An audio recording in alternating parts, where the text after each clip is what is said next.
Hello student, how are you. I hope आप सभी ठीक होंगे। तो आज से हम class 9 UP board English medium HM exercise 13.3 के क्वेश्चन नंबर 26 से आपको बताएंगे। ओके बेटा, देखिए क्या कह रहा है। कह रहा है an iron pipe 20 centimetre long has exterior diameter equal to 25 centimetre. If the thickness of the pipe is 1 centimetre find the whole surface of the pipe. देखो बेटा, बहुत आसान है, सोल्यूशन देखो इसका। ठीक है, समझते चलना बेटा, घबराने वाली बात नहीं है। कह रहा है आयरन पाइप है, ठीक है, जो कि 20 सेंटीमीटर लंबा है और उसका एक्सटीरियर डायमीटर किसके बराबर है? 25 सेंटीमीटर के बराबर। यानी वो आपका पाइप जो है वो हॉलो है। हॉलो देख लो कैसे बनाते हैं। हॉलो का मतलब है कि बीच से खाली है, बस सीधा सीधा मतलब यही है हॉलो का। ठीक है, बता रहा हूँ, देखिए, घबराइएगा नहीं, बहुत आसान है हॉलो भी। ठीक है, डायग्राम बहुत ज़्यादा ध्यान मत दीजिएगा कि लाइन तिरछी वगैरह, ये सब नहीं देखना है, बस जो बता रहा हूँ वो समझना। हॉलो का मतलब है कि आपका जो पाइप है वो सिर्फ इतना सा है,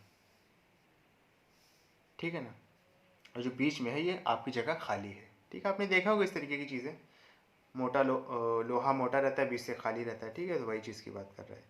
इसका जो एक्सटर्नल डायमीटर है, यानी जो बाहर वाला एक्सटर्नल, अगर मान लो ये सेंटर मान लूँ, तो यहाँ से लेकर जो यहाँ तक है पूरा, इसे हम कहेंगे एक्सटर्नल डायमीटर। ठीक है, DE external diameter, diameter external, ठीक है, ये एक्सटर्नल डायमीटर, ये दिया आपको 25 सेंटीमीटर। ठीक है, तो RE कितना आ जाएगा? RE समझ रहे हो ना, एक्सटर्नल रेडियस, डायमीटर का आधा यानी 25/2। ठीक है ना। उसके बाद थिकनेस भी दिया है। थिकनेस का मतलब ये चीज़ और ये चीज़ दोनों साइड से। ठीक है, थिकनेस दिया आपको कितना, क्वेश्चन में दिया हुआ है 1 सेंटीमीटर। 1 सेंटीमीटर इधर भी है, 1 सेंटीमीटर इधर भी है। अच्छा, अगर ये पूरा मान लीजिए 25 सेंटीमीटर है और दोनों साइड 1 सेंटीमीटर है, तो 1 सेंटीमीटर हम इधर से माइनस करें, 1 सेंटीमीटर इधर से माइनस करें, तो जो अंदर वाला सर्किल है यानी ये वाला, इसका रेडियस कितना हो जाएगा? 25 में से 1 इधर माइनस करें, 1 इधर माइनस करें, कितना हो जाएगा? 23 नहीं हो जाएगा? तो ये हो जाएगा DI, डायमीटर इंटरनल, कितना हो गया? 25 में से क्या माइनस कर दिया? 1 इधर से माइनस किया, 1 इधर से माइनस किया, क्योंकि थिकनेस क्या है? 1 1 है। 2 माइनस करेंगे, कितना आ गया? 23। और अगर ये 23 है तो RI कितना आ जाएगा? यानी इंटरनल रेडियस, डायमीटर का आधा, 23 का हाफ कर देंगे। क्लियर है बेटा, कोई दिक्कत वाली बात तो नहीं है। ओके, कह रहा find the whole surface area of the pipe.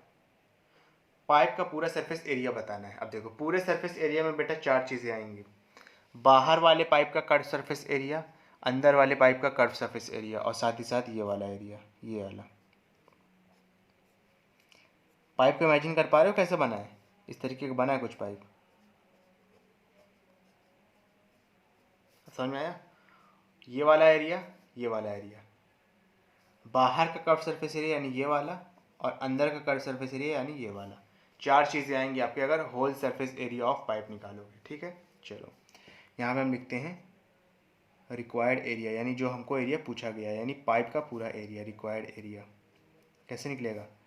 Curve surface area किसका? एक्सटर्नल का, प्लस कर्व सरफेस एरिया किसका? इंटरनल का, प्लस ये वाला एरिया और ये वाला एरिया। अच्छा, ये वाला एरिया निकलेगा कैसे? देखो, 2 सर्किल एक तरीके से देखा जाए, कोई एक सर्किल ऐसे है और एक सर्किल ऐसे है, यही तो है ना।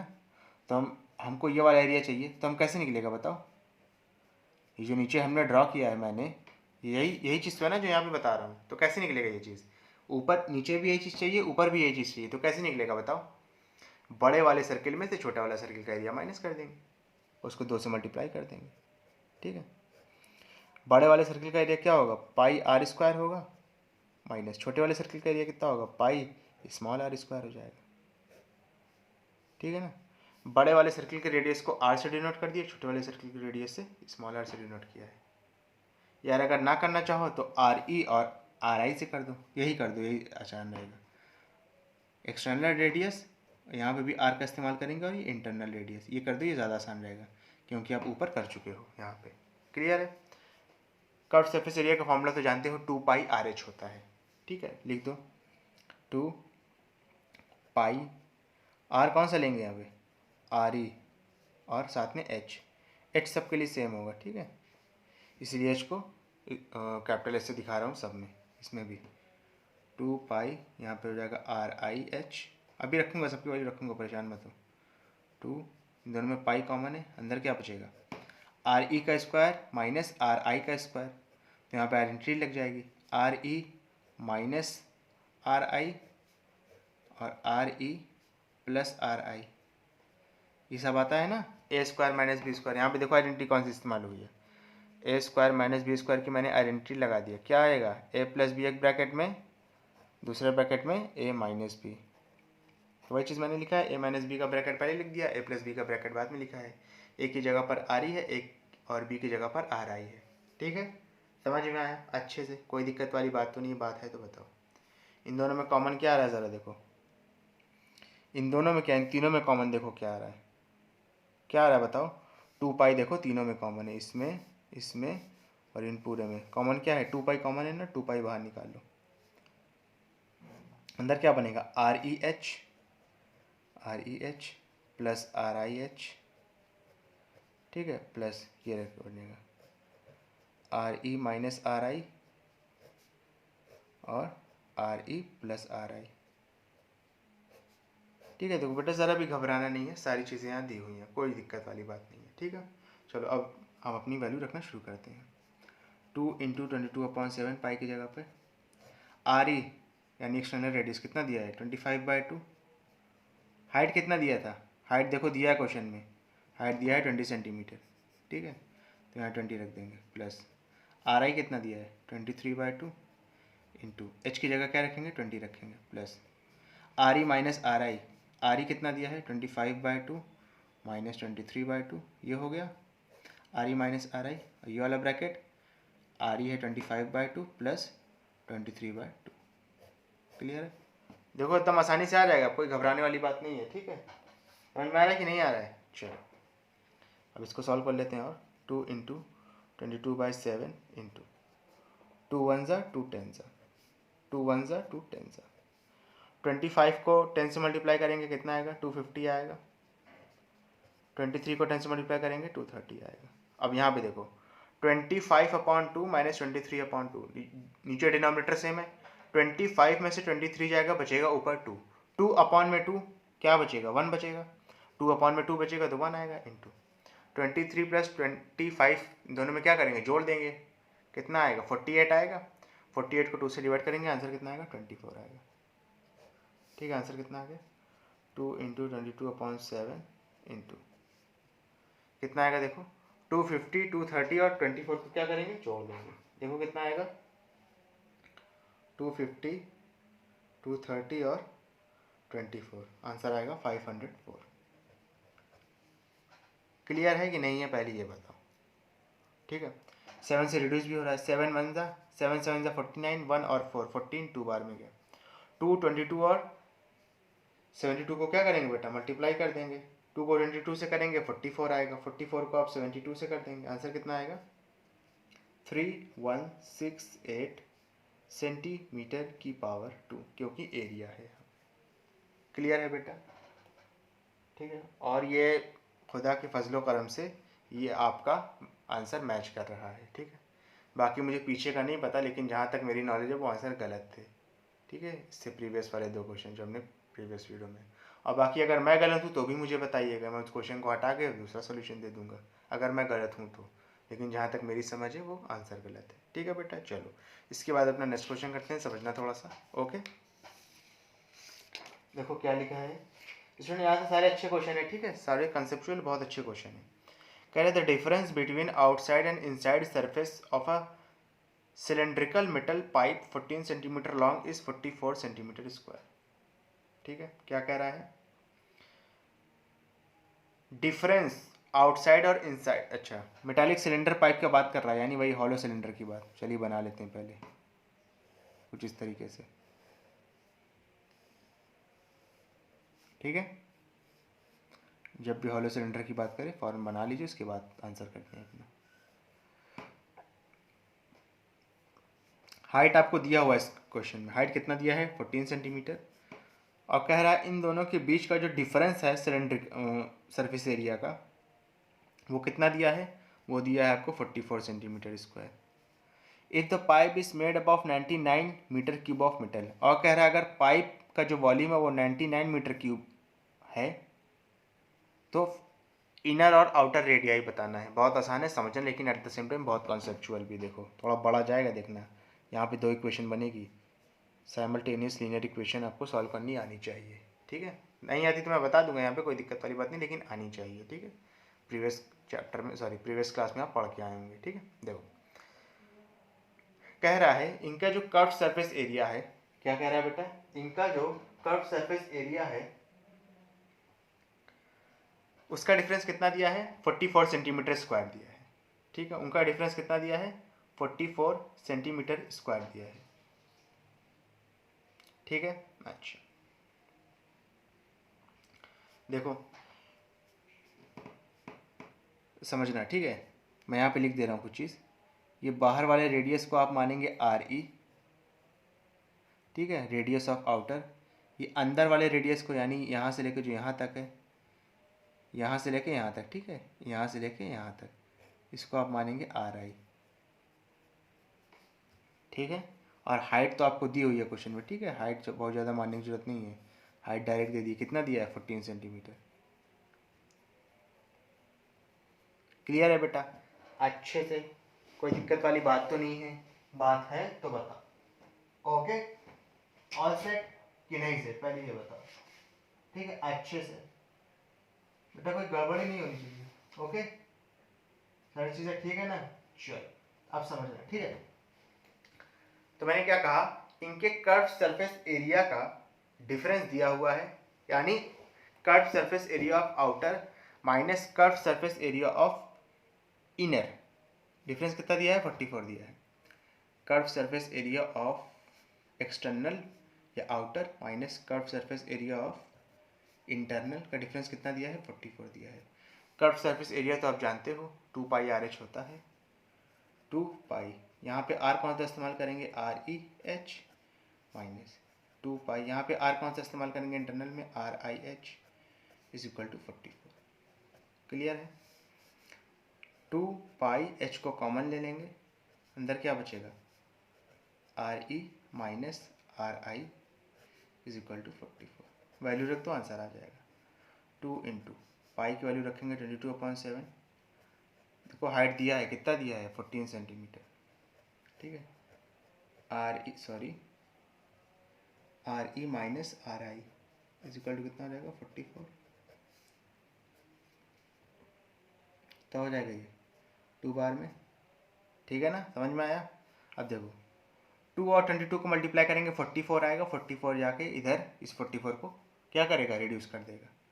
तो यहाँ पे जो आर ई माइनस आर आई की जो पहली इक्वेशन है वो क्या हो जाएगी, 44 अपॉन में 44 इंटू 2। ये चीज़ समझ में आई। अरे भैया 2 और 22 मल्टीप्लाई हो गए 44 हो गए, इधर आए, ये वाला 2 भी तो इधर आएगा, 44 से 44 कैंसिल आउट हो गया, आंसर कितना बढ़ेगा, R E minus R I radius of external minus radius of internal is equal to 1/2। ये हो गई आपकी पहली इक्वेशन। ठीक है, पहले वाले रेफरेंस के थ्रू जो आपको क्वेश्चन में दिया है। सेकंड वाले रेफरेंस क्या दिया है, कह रहा है अगर ये आपका जो पाइप है इसमें मटेरियल कितना इस्तेमाल हुआ है, 99 मीटर क्यूब। अब देखिए, यानी वॉल्यूम ऑफ मेटल की या वॉल्यूम ऑफ पाइप की बात कर रहा है, तो वॉल्यूम ऑफ पाइप हम निकालेंगे कैसे, ये अब सेकेंड पार्ट में करने जा रहा हूँ। ठीक है, वॉल्यूम ऑफ पाइप बहुत आसान है बेटा, volume of external minus volume of internal, ऐसे निकलेगा volume of pipe. Volume of pipe आपको क्वेश्चन में दिया है, कितना दिया है, 99 दिया है। वॉल्यूम ऑफ एक्सटर्नल कितना हो जाएगा, पाई आर ई का square H minus pi are आई का स्क्वायर एच। ठीक है, पाई की वैल्यू कितनी है, 22/7। ठीक है, अब देखना और समझना। ठीक है, अच्छे से समझते चलना, घबराने वाली बात नहीं। ठीक है, एच कितना है, इन दोनों में पहले कॉमन देखो, कॉमन क्या है, पाई और एच कॉमन है ना, तो पाई की वैल्यू रखा है, एच की वैल्यू कितनी है, 14 है। ब्रैकेट के अंदर क्या बचेगा, आर ई का स्क्वायर माइनस आर आई का स्क्वायर, यही तो बचेगा ना। अरे यहाँ से बस ब्रैकेट हटा दिया, यही फ़र्क हुआ है, बाकी लिखा तो वही चीज़ है। 2 बार में क्या, ठीक है। कितना हो जाएगा 99 इज इक्वल टू 22 को 2 से करेंगे आएगा 44। अब ये देखो ए स्क्वायर माइनस बी स्क्वायर, फिर वही चीज़ लग गई, तो कितना हो जाएगा are E minus R I, ठीक है ना। तो कितना हो जाएगा आर ई प्लस आर आई। अब देखो आर ई माइनस आर आई यानी ये वाली वैल्यू, ये वाली वैल्यू, ये वैल्यू हमारे पास गिवन है, क्या है देखो ज़रा, आर ई माइनस आर आई 1/2, तो इसकी जगह पे 1/2 आप पुट कर सकते हो, बस यही फ़ायदा है आपको। आर ई प्लस आर आई की वैल्यू यहाँ से निकल आएगी, ठीक है ना। इतना बड़ा फ़ायदा मिल गया, 2 1 जा 2 22 जा, ठीक है। 22 इधर आएगा, रिड्यूस हो जाएगा, ठीक है। यहाँ पे जगह नहीं है, चलिए दूसरे पेज में कर लेते हैं, कोई दिक्कत वाली बात नहीं है, ठीक है। दिखाई दे रहा है ना, चलो यहाँ पे करता हूँ समझना। 22 जो है 99 के अपॉन में आ जाएगा, ये हो जाएगा 99 अपॉन में 2 is equal to R E plus R I. 99 upon में 22, 2 नहीं होगा, 22 11 से रिड्यूस कर दो, 11 9 जा 11 2 जा। क्लियर है, कोई दिक्कत वाली बात तो नहीं है, बात है तो बताओ, ठीक है। अच्छे से घबराने की बिल्कुल बात नहीं है, ओके ऑल सेट। चलो तो ये आर ई प्लस आर आई की वैल्यू कितनी आ गई बेटा 9/2 आ गई है, ये हो गई आपकी इक्वेशन नंबर 2। अब देखो समझना, इक्वेशन 1 आपकी ये आई थी, इक्वेशन आपकी क्या आ गई, इक्वेशन 1 2 ये आ गई, इन दोनों को एक साथ रख के सॉल्व कर दो, आंसर आ जाएगा। चलिए कर लेते हैं। आर ई माइनस आर आई कितना था 1/2 था, इक्वेशन 1 में देख लो यहाँ पे, ठीक है ना। और इक्वेशन 2 तो ऊपर ही लिखी है, आर ई प्लस आर आई कितना है आपका 9/2।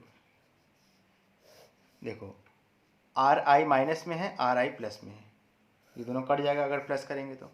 आर ई मिलके कितना हो जाएगा 2 आर ई, यानी 2 एक्सटर्नल रेडियस, ठीक है। 1/2 9/2 जोड़ दो,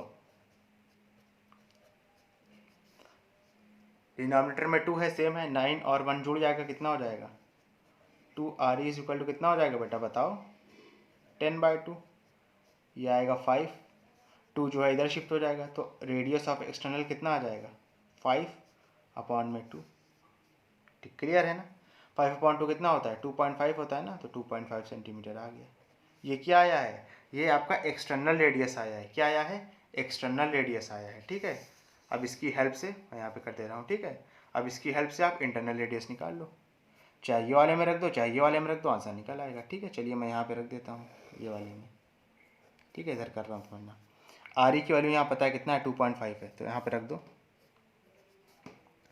2.5 minus R I is equal to 1/2 था ना, 1/2 को डेसिमल में क्या लिख सकते हो 0.5, 0.5 को लेफ्ट हैंड साइड भेज दो, आर आई को राइट हैंड साइड भेज दो, तो ये हो जाएगा 2.5 माइनस 0.5 इज इक्वल टू कितना हो जाएगा, आर आई उधर जाएगा तो प्लस आर आई हो जाएगा, 2.5 में से 0.5 माइनस करेंगे तो आर आई की वैल्यू कितनी आ जाएगी बेटा 2 आ जाएगी, 2 सेंटीमीटर, यानी इंटरनल रेडियस आपका 2 सेंटीमीटर आ जाएगा, एक्सटर्नल रेडियस 2.5 सेंटीमीटर आ जाएगा।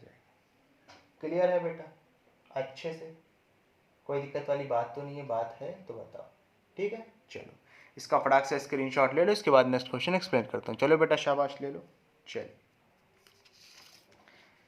ये one of the most important question था इस एक्सरसाइज का, ठीक है। इसके पहले वाला भी अच्छा क्वेश्चन था, अब जो कराने जा रहा हूँ ये सबसे ज़्यादा अच्छा है, इसको और अच्छे से समझना, ठीक है, क्योंकि इसमें एकदम अलग ही लेवल का कंसेप्ट लगा है, ठीक है। समझना है तो आसान, लेकिन एकदम अलग लेवल का कॉन्सेप्ट लगा है सॉल्यूशन। पहले चलो पढ़ लेते हैं क्वेश्चन। कह रहा है सिलेंडर इज 2, इसको पहले इंपॉर्टेंट लिख लेना, ठीक है, वेरी वेरी इंपॉर्टेंट। कह रहा है cylinder is 2 metre long and has its diameter 1.5 centimetre. कह रहा है सिलेंडर है, पहले सिलेंडर बना लेते हैं।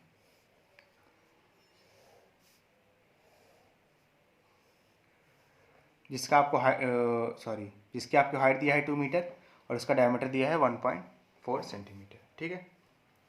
कह रहा है इसके around the curve surface of the cylinder, यानी इस सिलेंडर के कर्व सरफेस पे, यानी ये वाला एरिया और ये वाला, यानी जो घुमा वाला एरिया है सिलेंडर का, उस पर आप जो है वायर लपेटते हो, तार लपेटते हो, ठीक है, जिसका डायमीटर दिया है 0.5 सेंटीमीटर, ठीक है। इसका डायमीटर क्या दिया है 0.5 सेंटीमीटर। In diameter. अब समझना, यानी ये आपका सिलेंडर है और इसके अराउंड आप क्या करते हो, ऐसे करके तार लपेटे जाते हो ढेर सारी इस तरीके से, ठीक है ना। समझ में आ रहा है ना मैं क्या बताना चाह रहा हूँ। अच्छा अच्छा, तार ऐसे नहीं लपेटी, तार जो है एक के बाद एक, यानी जो बीच में इतना गैप दिख रहा है आपको वो ऐसा, ये तो मैंने डायग्राम ऐसे बना दिया, लेकिन ऐसा नहीं है, एक के बाद एक जो है आपको लगातार, मतलब बगैर बीच में गैप किए हुए इस तरीके से लपेटा गया है कि पूरा सिलेंडर क्या हुआ है, भर गया है। समझ रहे हो ना, इमेजिन कर पा रहे हो कि नहीं। अच्छा ठीक है, तो वही चीज़ कह रहा है आपको, कह रहा है find the length and volume of the wire. पहले तो वायर की लेंथ बताओ कि कितनी लंबी लेंथ है वायर की, उसके बाद वायर का वॉल्यूम बताना है। बहुत आसान क्वेश्चन है और द सेम टाइम बहुत कॉन्सेप्चुअल है, ठीक है। आप समझना, पहले तो हमको ये पता होना चाहिए कि कितने नंबर ऑफ टर्न्स इसमें तार के लपेटे हुए हैं, तो वो तो हमें पता नहीं है, तो हम उसको एक अननोन वेरिएबल से पहले रिप्रेजेंट करेंगे। तो हम लिखेंगे लेट द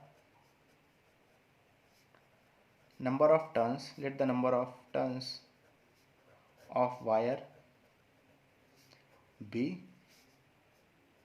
एक्स मान लो, एन मान लो, कुछ भी मान लो, मैं यहाँ पे एन मानता हूँ, ठीक है, एन।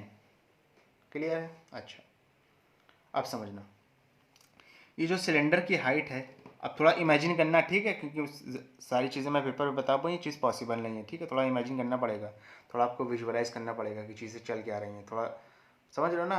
ले लेना ग्लास, ले लेना, उसके अराउंड सिलेंडर कोई तार को या कोई धागे को लपेटना, फिर इस तरीके की प्रॉब्लम सोचना, तो अच्छे से समझ में आएगा, ठीक है। वैसे मैं बता रहा हूँ, यहाँ पर कोई दिक्कत नहीं है। आपकी जो सिलेंडर की हाइट है, लेट से एच, सिलेंडर की हाइट वैसे दी है लेकिन मैं मान लेता हूँ एच। ये आपको कैसे पता चल पाएगी, ये आपको पता चल पाएगी एन और डी के मल्टीप्लिकेशन से। समझना, जो आपकी हाइट ऑफ सिलेंडर है ये आपको कैसे पता चल पाएगी, number of turns of wire को मल्टीप्लाई करेंगे जब वायर के डायमीटर से, डी डब्ल्यू लिख दे रहा हूँ, यानी डायमीटर ऑफ वायर, ये H C height of cylinder, ठीक है ना। ये चीज़ को कनेक्ट कर पा रहे हो। हाइट ऑफ सिलेंडर हमको कैसे पता चलेगी बेटा, बताओ, हाइट ऑफ सिलेंडर हमको कैसे पता चलेगी, जब हमको पता होगा कि कितने नंबर ऑफ टर्न्स हैं वायर के सिलेंडर पे, और और जो है आपके इस वायर का डायमीटर कितना है। नहीं समझ में आ रहा है, देखो समझना, ठीक है, थोड़ा समझाने की कोशिश कर रहा हूँ, समझना। जैसे मान लो ये सिलेंडर है, ठीक है, सिलेंडर शेप का है, भी दिख रहा होगा, ठीक है, और इस पर मैंने जो है कोई धागा ला कैसे से लपेट दिया, ऐसे करके ऐसे, और इसकी हाइट मान लो 10 सेंटीमीटर है, ठीक है। 10 मान लो 10 बार हमने धागे को लपेटा है, ठीक है, क्या है, 10 बार हमने धागे को लपेटा है, और जो धागे का डायमीटर है वो 1 सेंटीमीटर है। तो इसकी हाइट हमको कैसे पता चलेगी, इसकी हाइट हमको कैसे पता चलेगी, अगर हम उस नंबर ऑफ टर्न्स को, यानी जो 10 नंबर ऑफ टर्न्स हैं धागे के, उसको अगर डायमीटर से मल्टीप्लाई करा दें, किसके डायमीटर से, वायर के या थ्रेड के, तो हमको इसकी पूरी हाइट पता चल जाएगी। इसकी पूरी हाइट क्या है, अभी मैंने बताया 10 है, और अगर आप नंबर ऑफ टर्न्स भी 10 है, उसको अगर आप 1 से मल्टीप्लाई करा दें तो भी 10 आएगा। यानी अगर हमको हाइट पता करना है तो हमको number of turns of wire या थ्रेड को मल्टीप्लाई करा देंगे थ्रेड या वायर के डायमीटर से। समझ में आ रहा है थोड़ा सा भी, ठीक है, चलो समझना, ठीक है। हाइट ऑफ सिलेंडर आपको दिया हुआ है, क्या दिया बेटा, हाइट ऑफ सिलेंडर यहाँ पे आपको दिया हुआ है, कितना दिया हाइट ऑफ सिलेंडर, ज़रा देखो, हाइट ऑफ सिलेंडर दिया है 200। कुछ लोग कहेंगे सर यहाँ पे तो 2 मीटर दिया है, तो बेटा मीटर को सेंटीमीटर में कन्वर्ट कर लिए, क्योंकि ज़्यादातर यहाँ पे सॉल्यूशन जो है सेंटीमीटर में ही आएगा, ठीक है। नंबर ऑफ टर्न्स हमें पता करना है, डायमीटर ऑफ वायर भी दिया है, कितना दिया है डायमीटर ऑफ वायर, 0.5 सेंटीमीटर, 0.5 इधर आएगा तो हमें नंबर ऑफ टर्न्स पता चल जाएंगे, 200 अपॉन में 0.5, पॉइंट हटेगा 0 बढ़ जाएगा, 5 1 ज़ा 5 4 ज़ा 20 और डबल 0, यानी थ्रेड, सॉरी यहाँ थ्रेड तो नहीं है, यहाँ वायर है, वायर के कितने टर्न्स हो जाएंगे, 400 टर्न्स होंगे, 400 नंबर ऑफ टर्न्स होंगे वायर के, ठीक है। एक आपको ये रिलेशन था, एक आपको ये रिलेशन दिया हुआ था, ठीक है, ये रिलेशन दिया नहीं था, ये रिलेशन हमने दिमाग से जनरेट किया है, क्या किया है बेटा, ये रिलेशन हमने अपने दिमाग से जनरेट किया है, ठीक है। अब दूसरा रिलेशन देखो जो इससे भी भारी है, लेकिन उसके अगर उसको मतलब हम जनरेट कर लेंगे तो वहाँ पे एन की वैल्यू रखेंगे, हमारा आंसर क्या होगा बेटा, आ जाएगा, वो भी बहुत आसानी के साथ। इसमें बहुत तामझाम नहीं होगा, इस बात का ध्यान रखिएगा। क्लियर है बेटा अच्छे से? अच्छा, अब समझना, ठीक है, समझते चलना। अब अगर आपको लेंथ ऑफ वायर निकालनी है, क्या बेटा, लेंथ ऑफ वायर LW, तो ये आप कैसे निकाल सकते हो, यानी इस वायर की पूरी लेंथ कितनी है ये आप कैसे निकाल सकते हो बताओ। ये आप निकाल सकते हो नंबर ऑफ टर्न्स और सरकमफ्रेंस ऑफ सिलेंडर को मल्टीप्लाई करके। अब जरा इस चीज़ को सोचो, ये दोनों ही रिलेशन बहुत दमदार हैं बेटा, एक बार में कोई इंसान सोच नहीं पाएगा, यही मैं बताना चाहता था। इसीलिए ये क्वेश्चन बहुत ज़्यादा इंपॉर्टेंट हो जाता है आपको, क्योंकि एक तरीके से एकदम नया कॉन्सेप्ट है, ठीक है। लेंथ ऑफ वायर कैसे निकालोगे, नंबर ऑफ टर्न्स को, अगर आप नंबर ऑफ टर्न्स को यानी जितनी बार तार लपेटा गया है उसको अगर आप मल्टीप्लाई कर दो सरकमफ्रेंस ऑफ सिलेंडर से, तो आपको लेंथ ऑफ वायर पता चल जाएगी। थोड़ा सा विजुअलाइज कर पा रहे हो, थोड़ा सा दिमाग लगा पा रहे हो, ठीक है, नहीं दिमाग लगा पा रहे हो, चलो फिर से बताता हूँ, मेरे पास तो ये ढक्कन ही है, इसी से बता ही सकता हूँ, ठीक है। अब समझना, ठीक है, अच्छे से समझना। जैसे मान लो हमने 40 सेंटीमीटर लंबा धागा ले लिया और इसमें पूरा लपेट डाला, इसमें क्या कर लिया, पूरा पूरा लपेट डाला ऐसे करके, ठीक है। नंबर ऑफ टर्न्स मान लो यहाँ पे जो धागे के आ रहे हैं वो 10 आ रहे हैं, और अगर हमने एक बार धागा लपेटा है, एक बार धागा लपेटा है, तो उसको कवर करने, उसका डिस्टेंस पूरा कितना है, यानी उसका सरकमफ्रेंस कितना है, चाहे धागे का सरकमफ्रेंस कह लो, और धागा आपका इसी सिलेंडर के ऊपर मौजूद है, तो चाहे सिलेंडर का सरकमफ्रेंस कर लो, बात एक है, ठीक है ना। 10 नंबर ऑफ टर्न्स है और सिलेंडर का सरकमफ्रेंस 4 है, तो अगर 10 को 4 से मल्टीप्लाई करोगे तो 40 आएगा, ठीक है। और हमने अभी बताया कि थ्रेड की लंबाई भी कितनी है, 40 है। थोड़ा सा विजुअलाइज कर पाए कि नहीं कर पाए, तो वही चीज़ हमने, वही चीज़ जो है वही कंसेप्ट हम यहाँ पे भी अप्लाई करेंगे।